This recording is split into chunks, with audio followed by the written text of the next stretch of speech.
दोस्तों, ये तो हम सभी जानते हैं कि हजारों साल पहले पृथ्वी ऐसी नहीं थी। ना तो यहाँ की हवा, पानी और जलवायु आज के टाइम जैसी थी और ना ही धरती पर पाए जाने वाले जानवर आज के टाइम में पाए जाने वाले जानवरों जैसे थे। प्लांट्स और एनिमल्स की जो भी स्पीशीज नेचर में पाई जाती है, उनका एनवायरनमेंट के हिसाब से अनुकूल होना बेहद जरूरी होता है।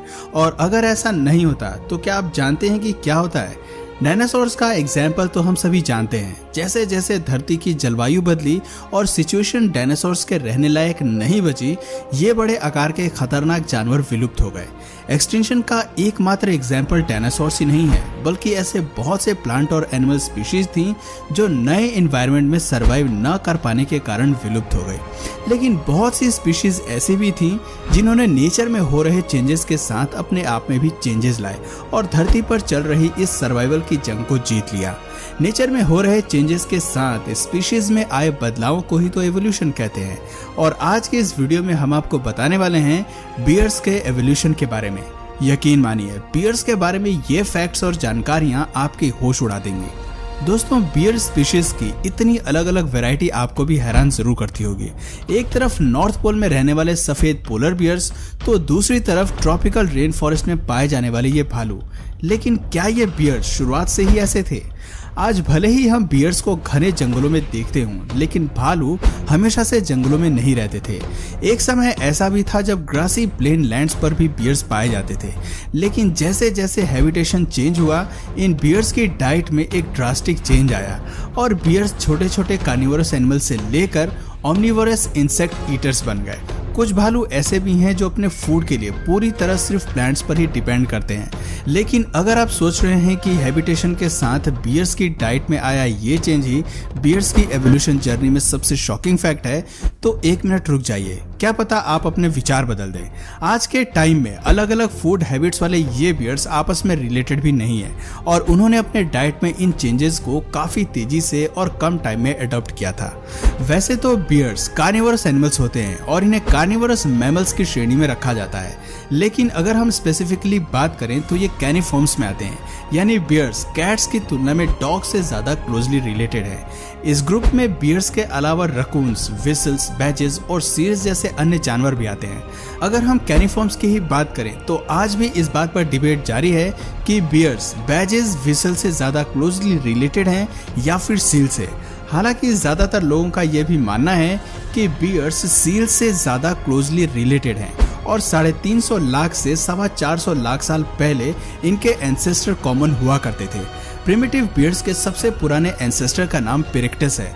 पिरेक्टस नॉर्थ अमेरिका में लगभग 380 लाख साल पहले पाए जाते थे। पिरेक्टस काफी हद तक रकून्स जैसे दिखते थे, बस ये आज के समय के बियर्स की तुलना में छोटा हुआ करते थे। इनके साइज का अंदाजा आप इस बात से लगा सकते हैं कि इनका साइज हाउस कैट से ज्यादा छोटा होता था। लेकिन ये कंफ्यूजन यहीं पर खत्म नहीं होती है। पिरेक्टस के बाद बियर्स का जो सबसे पुराना फॉसिल साइंटिस्ट को मिला है, वो बियर्स डॉग से ज्यादा क्लोजली रिलेटेड थे।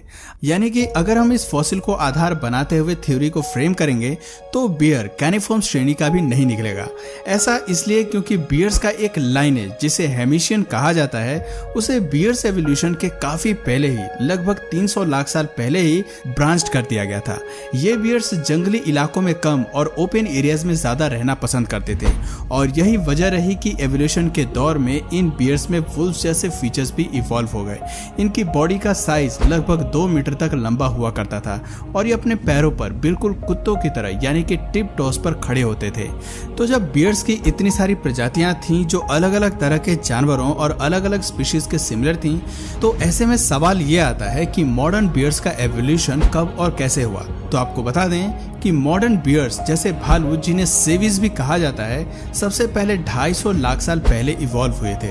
हालांकि इनमें से अधिकतर के रिमेन्स फ्रेगमेंट्री हैं और इनकी फ्रेगमेंट्स को आप दुनिया भर में देख सकते हैं। लेकिन ये भालू भी बहुत ज्यादा लंबे नहीं हुआ करते थे और इनकी सबसे बड़ी स्पीशीज भी वुल्फ से ज्यादा लंबी नहीं रही होगी।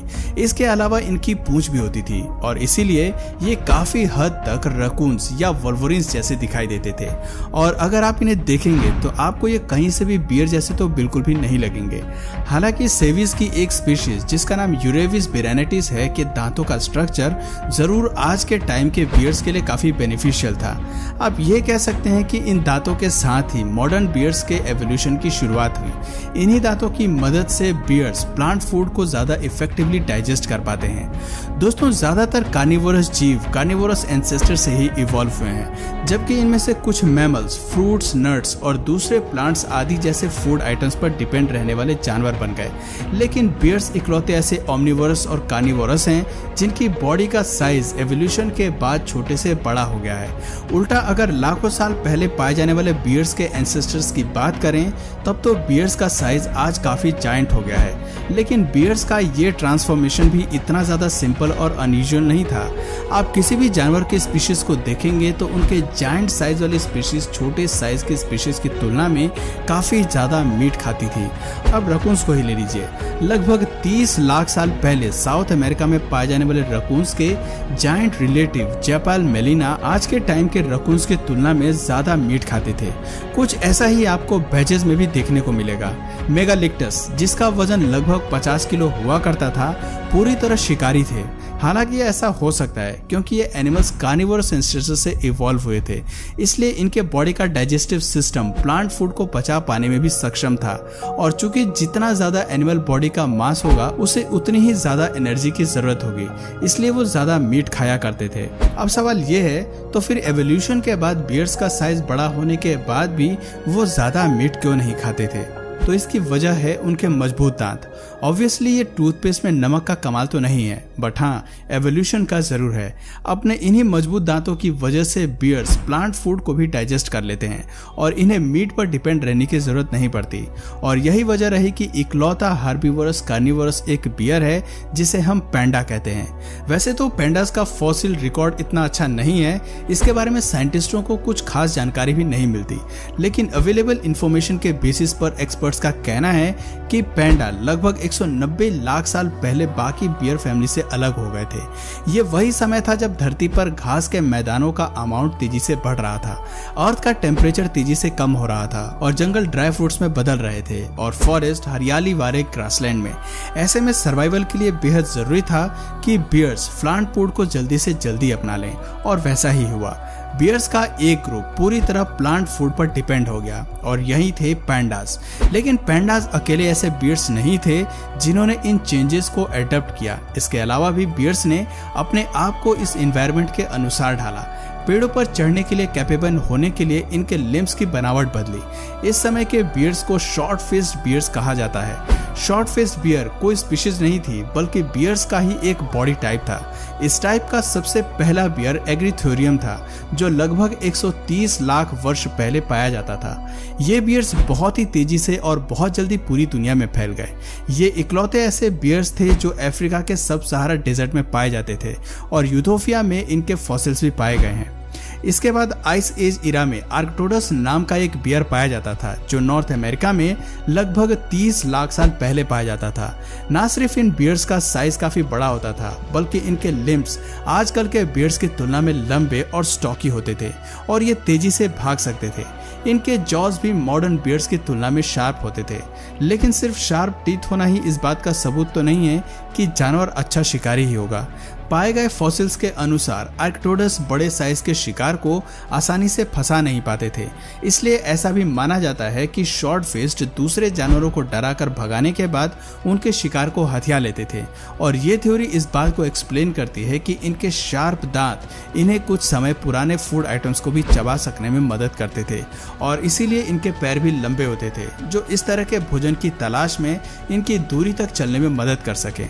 हालांकि शॉर्ट फेस्ड बियर्स अब विलुप्त हो गए हैं, लेकिन इनका एक क्लोज रिलेटिव अभी भी साउथ अमेरिका में पाया जाता है। इसके अलावा बाकी सभी बियर्स जैसे कि पोलर बियर्स और ब्राउन बियर्स, यहाँ तक कि केव बियर्स भी अर्सिडाई बियर फैमिली से बिलोंग करते हैं। और ये सभी बियर्स अर्सस मिनिमस या काले रंग के लिटिल बियर नाम के बियर से लगभग 60 लाख साल पहले इवॉल्व हुए हैं। सबसे रिसेंटली इवॉल्व होने वाले बियर पोलर बियर हैं, जो ब्राउन बियर से इवॉल्व हुआ था।